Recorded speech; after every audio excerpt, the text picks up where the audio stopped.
I'm Shalia Roby, and I am the Proverbial Girl.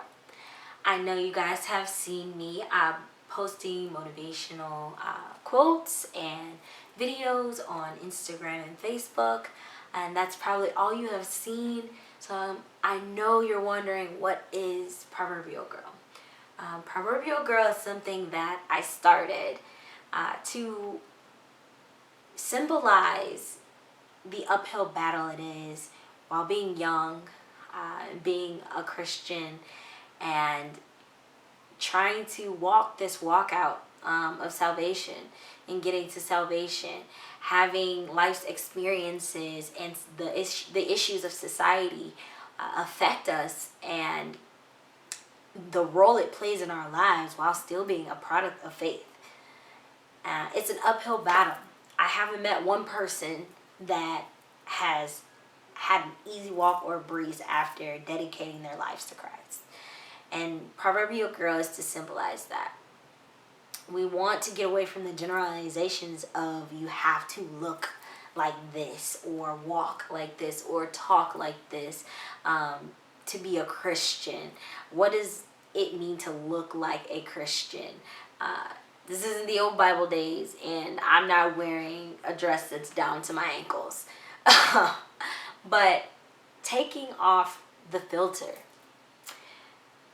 We lived in a filtered reality. Everything is fake. Everything is fake and everything's a cover-up.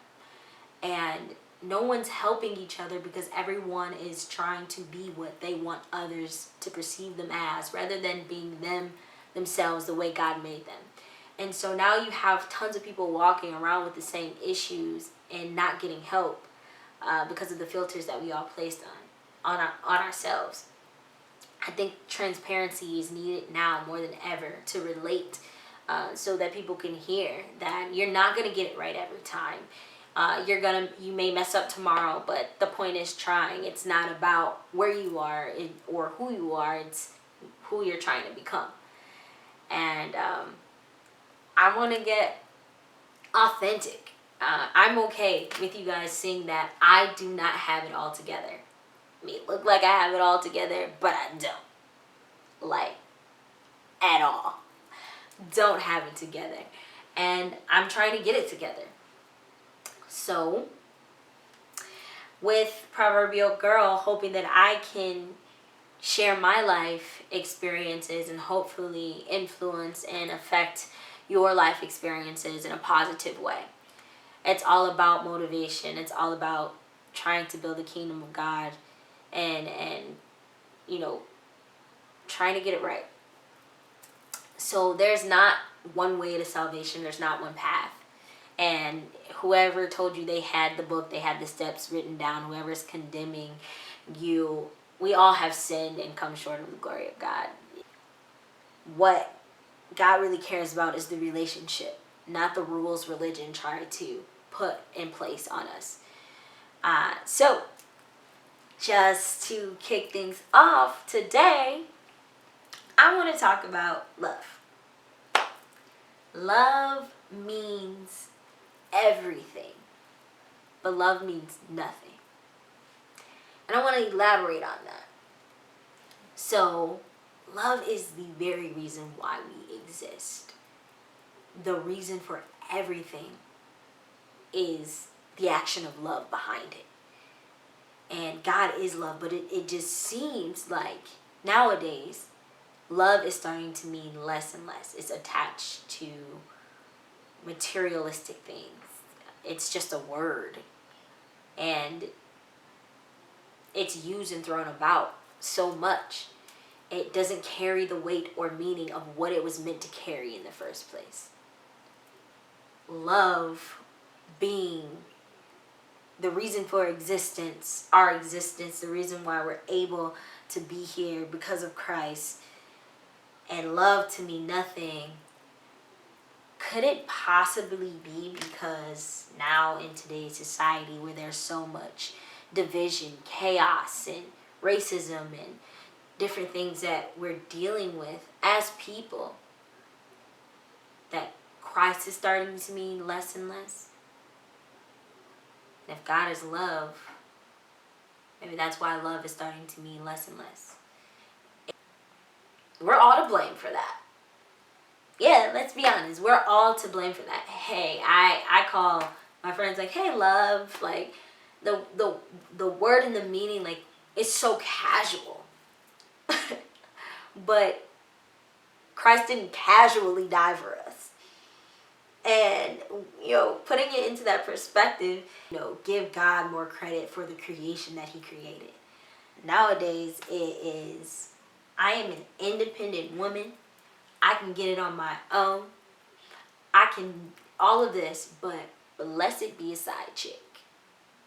Blessed it be a side chick. We live in a society where it's the norm to be a side chick. Like, what? A side chick. Piece of chicken that you got from Popeyes. No. But I'll be honest.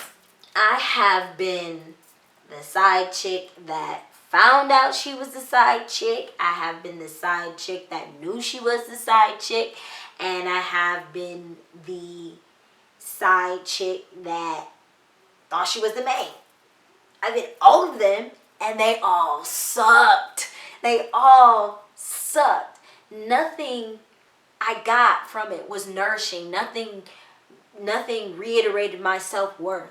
And if anyone right now is saying that you're cool, oh, I can be a side chick, that's just how I am, that's how my heart is, I'm calling your bluff. I'm calling your bluff, because that's not why we created. So while we sit there and say that, what we're really doing is declaring warfare on our own hearts. And then later we're like, God, how could this happen to us? Because we love God. Why could this happen to us? And he goes, girl, I wasn't in that. I wasn't in that. And now you're expecting him to come and save you from something that the whole time he was trying to tell you that he was. And that was a lesson that I had to learn. I had to learn it the hard way. We seem like we live in a risk-it-all society. I mean, God can give me 18 million signs sometimes. I'll be like, was that really you?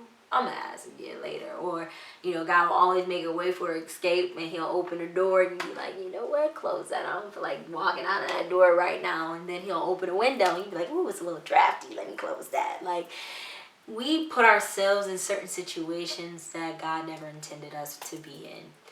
And in the end, making that word love mean nothing. I've heard so many people be young and be my age and say that marriage is not the goal for them. That they just think they're going to end up divorced anyway, because whatever percentage of people are getting divorced nowadays, so you automatically take that generalization and say, hey, this is what's going to happen, when that's not what God has in store for you, because he promised you some things. And if you're not going to cash in on those promises, that's going to be on you. I intend to cash in on these promises, though I've made 1,000,001 mistakes. That doesn't take my promises away, and neither does it take away yours. So, and then like this like, I love SZA, love her, cause she got a vibe. It's dope, but like, this song actually makes my stomach hurt to hear it. Honestly, like, I love the song. I can jam to it. Like, you like 9 to 5 on the weekend. Make them lose his mind every weekend. Yeah. You like Wednesday, Thursday.